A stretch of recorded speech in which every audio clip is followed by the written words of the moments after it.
ಭಾರತೀಯ ಸೇನೆ ಕೂಡ ಪಾಕಿಸ್ತಾನ ಮೇಲೆ ನಿರಂತರವಾದಂತಹ ದಾಳಿಯನ್ನು ಮಾಡ್ತಾ ಇದೆ. ಒಂದು ಕಡೆಗೆ ಪಾಕಿಸ್ತಾನದ ನೂರ್ ಖಾನ್ ಏರ್ಬೇಸ್ ಮೇಲೆ ದಾಳಿ ಆಗಿದೆ. ಇದರ ಜೊತೆಗೆ ಪಾಕಿಸ್ತಾನದ ಡ್ರೋನ್ ಲಾಂಚ್ ಪ್ಯಾಡ್ ಕೂಡ ಈಗ ಉಡೀಸ್ ಆಗಿದೆ ಅನ್ನುವಂಥ ಮಾಹಿತಿ ಲಭ್ಯವಾಗ್ತಾ ಇದೆ. ಜಮ್ಮು ಬಳಿ ಅಡಗಿ ಕೂತ್ಕೊಂಡು ಒಂದು ಡ್ರೋನ್ ಪ್ಯಾಡ್ ಮೂಲಕ ನೇರವಾಗಿ ಇಲ್ಲಿಂದ ಅಟ್ಯಾಕ್ ಮಾಡಲಾಗಿತ್ತು. ಒಂದು ಲಾಂಚಿಂಗ್ ಪ್ಯಾಡ್ ಇತ್ತು. ಆ ಲಾಂಚಿಂಗ್ ಪ್ಯಾಡ್ ಮೂಲಕ ಭಾರತದ ಡ್ರೋನ್ಗಳನ್ನು ಕಳಿಸಲಾಗಿತ್ತು.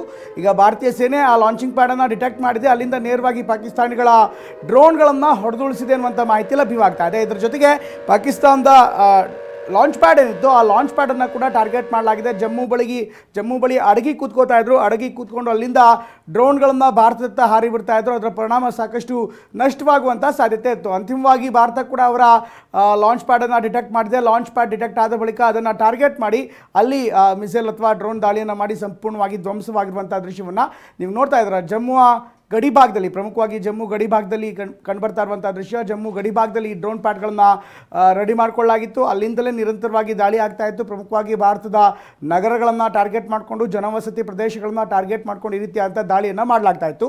ಈಗ ಭಾರತೀಯ ಸೇನೆ ಪಾಕಿಸ್ತಾನದ ಡ್ರೋನ್ ಲಾಂಚ್ ಪ್ಯಾಡನ್ನು ಸಂಪೂರ್ಣವಾಗಿ ನಷ್ಟ ಮಾಡಿದೆ, ಸಂಪೂರ್ಣವಾಗಿ ಧ್ವಂಸ ಮಾಡಿದೆ.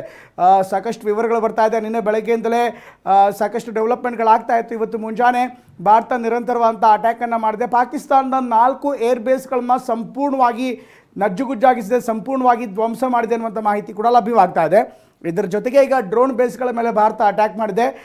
ಈ ಡ್ರೋನ್ ಬೇಸ್ಗಳ ಮೂಲಕ ಪಾಕಿಸ್ತಾನ ಜಮ್ಮು ಪ್ರದೇಶದ, ಪ್ರಮುಖವಾಗಿ ಜಮ್ಮು ಭಾಗದಲ್ಲಿರುವಂಥ ನಾಗರಿಕ ವಸತಿ ಪ್ರದೇಶಗಳಿರ್ಬೋದು, ಅದರ ಜೊತೆಗೆ ದೇವಾಲಯಗಳಿರ್ಬೋದು, ಅದೇ ರೀತಿ ಶ್ರದ್ಧಾ ಕೇಂದ್ರಗಳಿರ್ಬೋದು, ಗುರುದ್ವಾರ ಇರ್ಬೋದು, ಈ ಭಾಗದಲ್ಲಿ ನಿರಂತರವಾಗಿ ಅಂತ ಅಟ್ಯಾಕನ್ನು ಮಾಡಿತ್ತು. ಈಗ ಎಲ್ಲ ಬೆಳವಣಿಗೆಗಳನ್ನು ನೋಡ್ತಾ ಇದ್ದರೆ ಭಾರತ ಆರ್ಮಿ ಏನಿದೆ, ಆರ್ಮಿ ಇನ್ನಷ್ಟು ಜೋರಾಗಿ ಆಪರೇಷನ್ಸ್ ಮಾಡ್ತಾ ಇದೆ. ಇನ್ನು ಪಾಕಿಸ್ತಾನದ ಡ್ರೋನ್ಗಳನ್ನು ಹೊಡೆದಾಕಿದಂಥ ಸೇನೆ ಇನ್ನಷ್ಟು ಅಪ್ಡೇಟ್ ಬರ್ತಾ ಇದೆ. ಅಮೃತ್ಸರದ ಮುಗ್ಲಾನಿ ಪ್ರದೇಶದಲ್ಲಿ ಬಿದ್ದಂಥ ಡ್ರೋನ್, ಅಮೃತ್ಸರದ ಮುಗ್ಲಾನಿ ಅನ್ನುವಂಥ ಪ್ರದೇಶದಲ್ಲಿ ಪಾಕಿಸ್ತಾನದ ಡ್ರೋನ್ಗಳು ಸಂಪೂರ್ಣವಾಗಿ ಚೂರಾಗಿದೆ.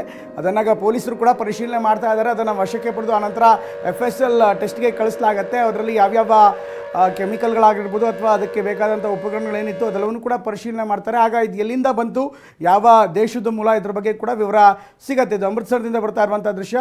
ಭಾರತ ಪಾಕಿಸ್ತಾನದ ಡ್ರೋನನ್ನು ಹೊಡೆದುಳಿಸಿದೆ. ಅದರ ದೃಶ್ಯಾವಳಿಗಳನ್ನು ನೀವು ನೋಡ್ತಾ ಇದ್ದಾರೆ. ಅಮೃತ್ಸರದ ಮುಕ್ಲಾನಿ ಅನ್ನುವಂಥ ಭಾಗದಲ್ಲಿರುವಂಥ ಈ ಪ್ರದೇಶದಲ್ಲಿ ಈ ಡ್ರೋನ್ ಈಗ ಕೊಲ್ಯಾಪ್ಸ್ ಆಗಿದೆ. ಆ ಡ್ರೋನ್ ವಶಕ್ಕೆ ಪಡೆಯಲಾಗಿದೆ. ಈಗಾಗಲೇ ಅದರ ಪ್ರಮುಖ ಭಾಗಗಳನ್ನು ಅಧಿಕಾರಿಗಳು, ಪೊಲೀಸ್ ಇರ್ಬೋದು, CRPF ಪೊಲೀಸ್ ಇರ್ಬೋದು, ಅವರು ಈಗಾಗಲೇ ವಶಕ್ಕೆ ಪಡೆದು ಅದನ್ನು ಮುಂದಿನ ಹಂತಕ್ಕೆ, ಅದು ಪೋಸ್ಟ್ ಮಾರ್ಟಮ್ ಥರನೇ ಅದನ್ನು ಕೂಡ FSL ಟೆಸ್ಟಿಂಗ್ ಮಾಡ್ತಾರೆ. FSL ಟೆಸ್ಟಿಂಗಲ್ಲಿ ಅದರಲ್ಲೇನಾದರೂ ಕೆಮಿಕಲ್ಗಳನ್ನು ಬಳಸಿದರೆ ಅಥವಾ ಯಾವುದಾದ್ರೂ ಪ್ರಮುಖವಾಗಿ ಜೆಟ್ಸ್ ಇರ್ಬೋದು, ಇಂಜಿನ್ಸ್ ಇರ್ಬೋದು, ಅದು ಯಾವ ಇಂಜಿನ್ಸ್ ಇವೆಲ್ಲವೂ ಕೂಡ ನೋಡ್ತಾರೆ. ಅದಾದ ಬಳಿಕ ಇದರ ಬಗ್ಗೆ ಇನ್ನಷ್ಟು ವಿವರ ಸಿಗುತ್ತೆ. ಹೀಗಾಗಿ ಪಾಕಿಸ್ತಾನ ಬಳಸ್ತಾ ಇರುವಂಥ ಮಾದರಿ ಏನು, ಪಾಕಿಸ್ತಾನದ ಡ್ರೋನ್ ಮಾಡೆಲ್ಗಳ ಬಗ್ಗೆ ಕೂಡ ಸಾಕಷ್ಟು ತನಿಖೆ ಆಗುತ್ತೆ. ಅದರ ಜೊತೆಗೆ ಸಂಪೂರ್ಣವಾಗಿ ವಿವರವಾಗಿ ಕೂಡ ಪರಿಶೀಲನೆ ಮಾಡ್ತಾರೆ.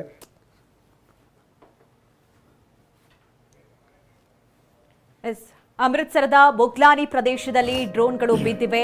ಏನು ಪಾಕಿಸ್ತಾನ ದಾಳಿಗೆ ಬಳಸಿದಂತಹ ಡ್ರೋನ್ಗಳಿವು. ಪಾಕಿಸ್ತಾನದ 4 ಏರ್ಬೇಸ್ಗಳು ಛಿದ್ರವಾಗಿದೆ. ನೂರ್ ಖಾನ್, ಮುರೀದ್ ಮತ್ತು ರಫೀಕಿ ಏರ್ಬೇಸ್ಗಳು ಉಡೀಸ್ ಆಗಿದೆ. ರಾವಲ್ಪಿಂಡಿಯಲ್ಲಿರುವಂತಹ ನೂರ್ ಖಾನ್ ಏರ್ಬೇಸ್ಗಳನ್ನ ಕೂಡ ಧ್ವಂಸಗೊಳಿಸಲಾಗಿದೆ. ಚಾಕ್ವಾಲ್ ನಗರದಲ್ಲಿರುವಂತಹ ಮುರೀದ್ ಏರ್ಬೇಸ್ ಇದು. ಭದ್ರತೆಯ ವ್ಯವಸ್ಥೆಗಿಂತ ಬದಲಾಗಿ ಉಗ್ರರನ್ನ ಸಲಹುವಂತಹ ಕಾರಣಕ್ಕಾಗಿ ಈ ಏರ್ಬೇಸ್ಗಳನ್ನ ಬಳಸ್ಕೊಳ್ತಾ ಇತ್ತು ಪಾಕಿಸ್ತಾನ ಅನ್ನುವಂತಹ ಮಾಹಿತಿ ಇತ್ತು. ಹೀಗಾಗಿ ಇದನ್ನೇ ಟಾರ್ಗೆಟ್ ಮಾಡಿರುವಂತಹ ಭಾರತ ಅದನ್ನ ಉಡೀಸ್ ಮಾಡಿದೆ. ನೀವೇನು ಗಮನಿಸ್ತಾ ಇದ್ದೀರಿ, ಒಂದಾಗ್ತಾ ಒಂದು ದೃಶ್ಯಗಳನ್ನ ನೋಡ್ತಾ ಇದ್ದೀರಿ. ಇವತ್ತು ಮಧ್ಯರಾತ್ರಿಯಿಂದ ಆದಂತಹ ಕಾರ್ಯಾಚರಣೆ, ಆ ಸಂದರ್ಭದಲ್ಲಿ ಏನೆಲ್ಲ ದಾಳಿಗಳಾಯಿತು, ಆ ಸಂದರ್ಭದಲ್ಲಿ ಸ್ಫೋಟವಾಗಿರುವಂತಹ ದೃಶ್ಯಗಳನ್ನ ನೀವೀಗ ನೋಡ್ತಾ ಇರುವಂತದ್ದು. ಇದು ರಾವಲ್ಪಿಂಡಿಯ ನೂರ್ ಖಾನ್ ವಾಯುನೆಲೆ, ಏನು ಏರ್ ಬೇಸ್ ಇದೆ, ಪಾಕಿಸ್ತಾನದ ಏರ್ ಬೇಸ್ ರಾವಲ್ಪಿಂಡಿಯಲ್ಲಿ, ಅದನ್ನ ಕ್ಷಿಪಣಿ ಮೂಲಕವಾಗಿ ಭಾರತ ಹೊಡೆದುರುಳಿಸಿದೆ. ಆ ಸ್ಫೋಟದ ದೃಶ್ಯಗಳನ್ನ ನೀವೀಗ ನೋಡ್ತಾ ಇರುವಂತದ್ದು. ಒಂದ್ ಕಡೆ ಇದಾದ ನಂತರದಲ್ಲಿ ಪಾಕ್ ಸೇನೆ ಕೂಡ ಆರೋಪಗಳ ಸುರಿಮಳೆಗೈದಿದೆ. ಬೇಕು ಅಂತಲೇ ಭಾರತ ವಾಯುನೆಲೆಗಳನ್ನ ಟಾರ್ಗೆಟ್ ಮಾಡಿದೆ, ಜನವಸತಿ ಪ್ರದೇಶಗಳನ್ನ ಟಾರ್ಗೆಟ್ ಮಾಡಿದೆ, ನಾಗರಿಕರನ್ನ ಟಾರ್ಗೆಟ್ ಮಾಡಿದೆ ಅನ್ನುವಂಥ ಆರೋಪವನ್ನ ಮಾಡಿದೆ. ಆದ್ರೆ ಇದ್ಯಾವುದಕ್ಕೂ ಕೂಡ ಸಾಕ್ಷಿಗಳನ್ನ ನೀಡಿಲ್ಲ.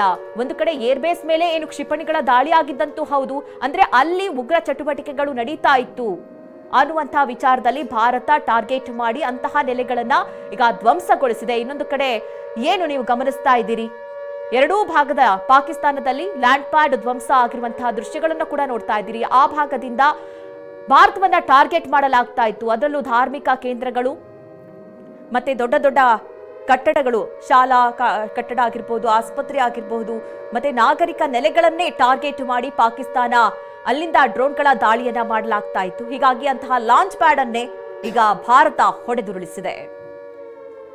ಅಮೃತಸರ ಭಾಗದಲ್ಲಿ ಹೆಚ್ಚಿನ ದಾಳಿ ಆಗ್ತಾ ಇದೆ. ಇನ್ಫ್ಯಾಕ್ಟ್ ಪಾಕಿಸ್ತಾನ